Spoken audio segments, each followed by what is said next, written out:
Welcome to Pimpy's Investment Chat, where we keep investment talk simple. And here's your host, Pimpy. What is going on out there, peeps? Welcome to the channel that actually does the research. Look, a lot of times under the comment sections during the videos, I see people constantly making a comparison between Iraq and Kuwait.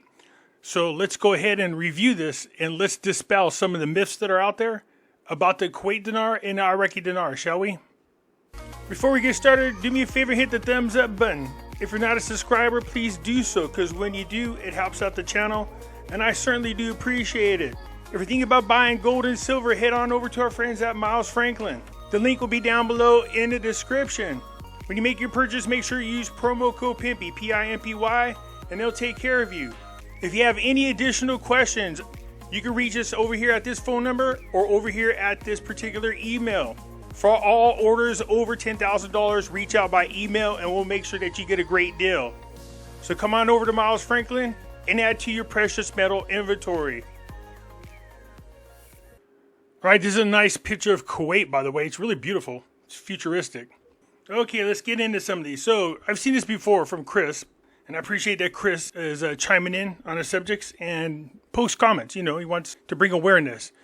But when you see people going back and forth like this, well, you don't want people to argue, but you do want the back and forth, because this is how things get cleared up. If there's an issue, it allows me to see it, and then I try to address it. This way, then there's no misunderstanding. So Chris is going through in his comments, and you guys can pause or read the whole thing. But he was saying, look, he's saying that prior to 1991, they had nothing, they were nothing. They didn't become something until the Kuwait dinar was reinstated, and then companies came flooding into the country and made it what it is today. Except for that's not quite right. But he gave his personal experience that he was over there in the Middle East during the reinstatement of the Kuwait dinar, and he said it was like night and day. He was saying that prior to the invasion of Kuwait, as a matter of fact, he compared them to Dubai, which is a good comparison because they do look a lot like Dubai. So it's a good comparison.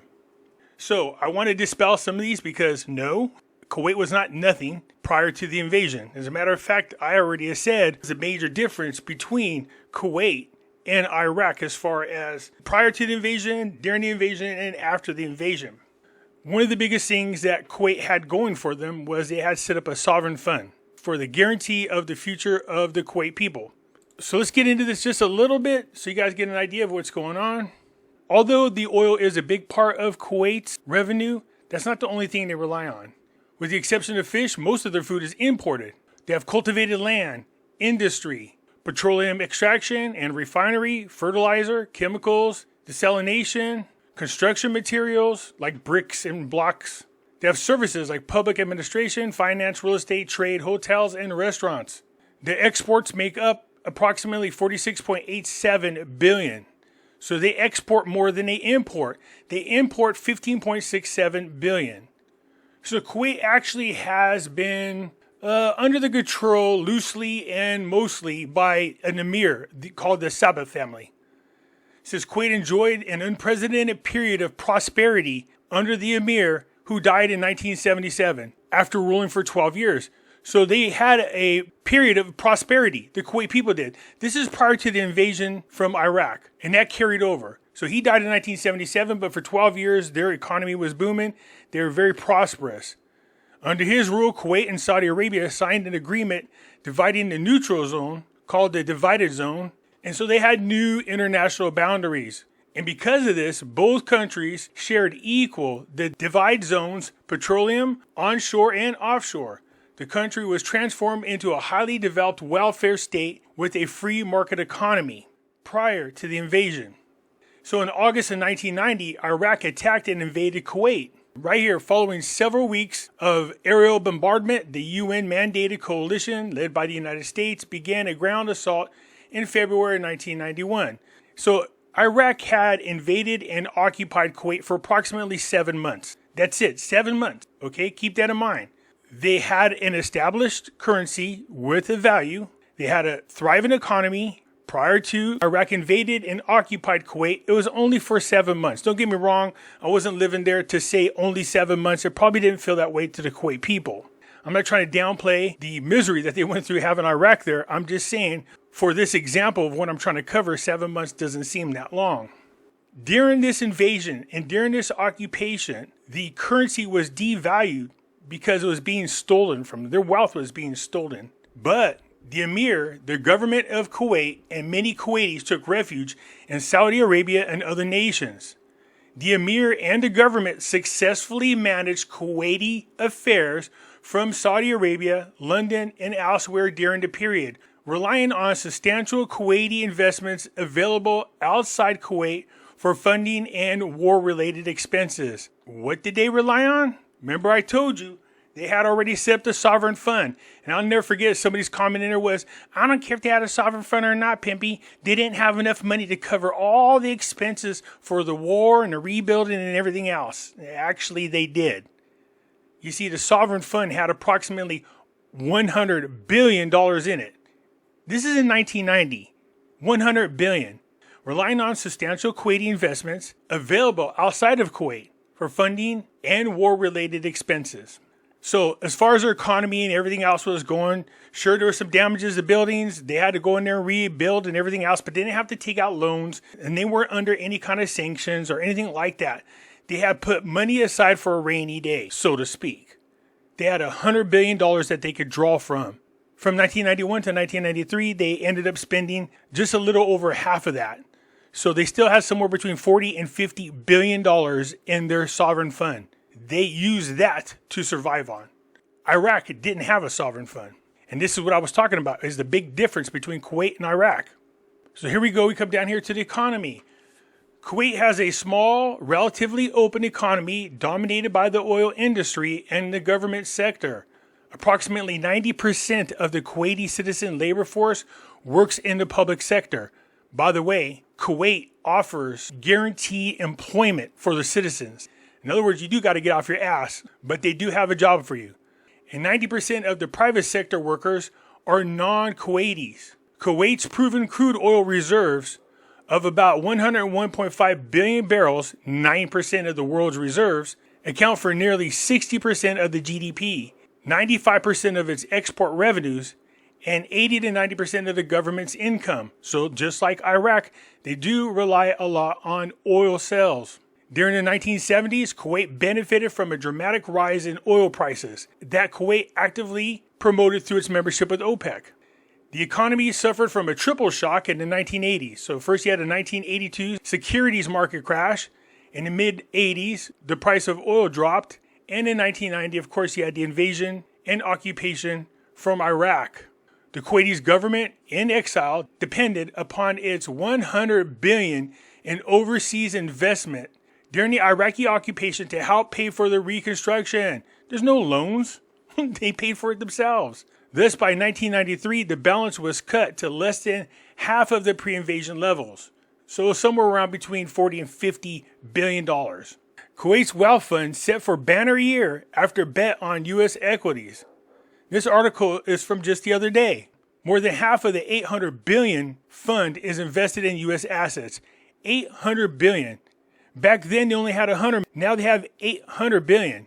That's close to $1 trillion set up in their fund. So if their budget goes deficit, they don't have to borrow money like Iraq does.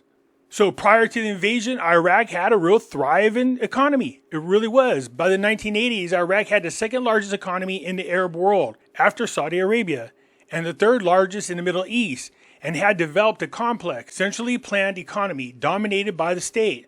Although the economy, particularly petroleum exports, suffered during the Iran-Iraq war, GDP actually fell in some years. The invasion of Kuwait, Iraq's subsequent defeat in the Persian Gulf War, and the UN embargo began in the 1990s, dealt a far greater blow to the financial system. Little hard evidence is available on Iraq's economy after 1990. That's the problem, is you can't get real numbers nor real data from Iraq at all. Instead, the best estimated available indicates that in the year following the Persian Gulf War, GDP dropped to less than 1/4 of its previous levels. Under the UN embargo, the Iraq economy languished for the next 5 years. It wasn't until Iraqi government implemented the UN's Oil for Food program in 1997 that Iraq's GDP again began to experience positive annual growth. Iraq was in such a bad position at the time that they had to sign what was known as the Paris Club Agreement. This is the thing that Dr. Shabibi did not want to get involved in. He said the agreement and the way they would set up their monetary policies was great at lowering inflation, but was terrible at strengthening the value of the Iraqi dinar. He was against it. He had to be talked back into the table to sign this agreement. 19 of the wealthiest creditors in the nation agreed to counsel 80% of Iraq's $40 billion in debt to 19 members. Imagine if they didn't counsel this, they would still have a ton of debt. Iraq's development fund. This is like the sovereign fund that Kuwait had. In May of 2003, following the invasion of Iraq in March of that year, the Central Bank of Iraq Development Fund for Iraq account was created. So they didn't even have a sovereign fund that was created until 2003. The problem is you go down here, you find out there's a lot of shenanigans involved with that account. When they try to audit it, they weren't being very open or honest about the audit. There's a lot of money confiscated from Saddam Hussein and his sons that was put into this fund. So they had to take control of the development fund away from Iraq. So after doing an audit, they could not really tell how much money was in the fund. So you had this really corrupt government in Iraq. See, not the same as Kuwait. Kuwait used their funds to rebuild their country. They didn't have to rely on people cutting their debt. They didn't have to rely on people donating funds to their country that was siphoned off and stolen from the Iraqi government. This is why Iraq is in a worse situation than Kuwait was. This is why it says right here, thus by 1993, the balance was cut to less than half. That's what I was saying. So they had $100 billion between 91 and 93. They had to use that money to rebuild. It was now less than half before, somewhere between 40 and $50 billion. Even so, that's unbelievable. And you've seen how much it's grown since then. Now they have over $800 billion in there. Iraq is just now contributing to their wealth fund. The wealth of Kuwait is based primarily on oil and capital reserves, and the Iraqi occupation severely damaged both. Although both had been restored as reconstruction has proceeded and oil prices have risen, Kuwait enjoyed an economic boom following Operation Iraqi Freedom, as many companies worked in Iraq, established offices in Kuwait, and procured goods through Kuwait companies. So it's not so much that the companies went there to help with reconstruction, which they did, but most of these companies established offices in Kuwait but worked in Iraq. And the materials that they needed to help rebuild Iraq were coming out of Kuwait. See right here, Chris is saying Kuwait revalued immediately. And when it did, it was flooded with businesses and companies that made it what it is today. And all Kuwait had was oil back then. But to say that they didn't have anything would be wrong. They had prosperity from the 1970s that carried over until the invasion. The banking, financial services, logistics, telecommunications, and construction sectors in particular have grown. The sustained high oil prices have provided the Kuwait government with a windfall revenue between 2005 and 2006. Now let me show you how prosperous Kuwait is. It's supposed to be one of the richest nations in the world, and we have nothing like this. Social benefits. The government has sponsored many social welfare, public works, and development plans financed with oil and investment revenues. Amongst the benefits for Kuwaiti citizens are retirement income, marriage bonuses. Can you believe this? Housing loans. The Kuwaiti citizens have guaranteed employment through the government, and they are in the public sector. Free medical services and education at all levels. So free medical service and education. By decree, the Emir, the government occasionally disperse a portion of the budget surplus as a grant to all Kuwaiti citizens. That's the surplus. So if they have a deficit, then you might not get no money. But if you have a surplus, which means you're way under budget, then that money goes to the Kuwaiti citizens. In September 2006, the Emir granted 200 Kuwaiti dinars, approximately $700, was paid to every citizen who applied. Foreign nationals residing in Kuwait did not have access to these welfare services. So whenever the government budgets their money, there's a reward for not just the government. The surplus goes to the people. And that's 700 dinars. It doesn't sound like a lot of money, but anytime your government gives you money because you were under budget, man, that's an awesome incentive to do good for the country. So besides the oil that we are aware of, you have small manufacturers. Large water desalination, ammonia, desulfurization, fertilizers, bricks, blocks, cement plants. During the invasion, Iraq looted all of their equipment. So then obviously it was replaced with more modernized equipment. Agriculture is limited by the lack of water and arable land. They had the most arable country in the world.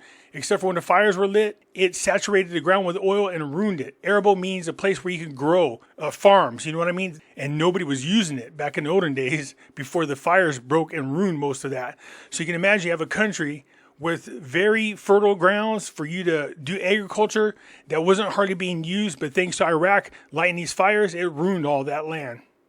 So fish and shrimp are plentiful in territorial waters, and large-scale commercial fishing has been undertaken locally in the Indian Oceans. Yes, Kuwait was something prior to the invasion, and it became more after the invasion. The government's two reserve funds, here you go, the Fund for Future Generations and the General Reserve Fund, which totaled nearly 100 billion prior to the invasion in 1990, were the primary source of capital for the Kuwaiti government during the war. What did it say was the primary source? What did that person say in my comments? There wasn't enough money in that fund to help them through do rebuilding and reconstruction. There wasn't enough. No, there was, obviously. Not only was there enough money, but they used just barely over half of the money to do the rebuilding. Do you see the difference? Iraq just barely set theirs up. And even that was being raided over the last 20 years. While these funds were depleted down to 40 to 50 billion after the war, total external assets, including the two reserve funds and the public fund for the Social Security, are currently estimated to be around 160 billion. The bulk of this is invested in the United States, Germany, United Kingdom. So not only are they invested in a lot of places that give them returns, but they also lend out a lot of money. Look at this. The Kuwait Fund issued loans and technical assistance grants totaling 419 million during the fiscal year ending in March 31st, 2003. After the 2003 Madrid conference, the government of Kuwait pledged 1.5 billion in assistance to Iraq, even after they were invaded. So you can't say that Kuwait wasn't established. They were already established. They had the largest sovereign fund already set aside that helped them get through those rainy days, and still had just a little under half left over after they rebuilt.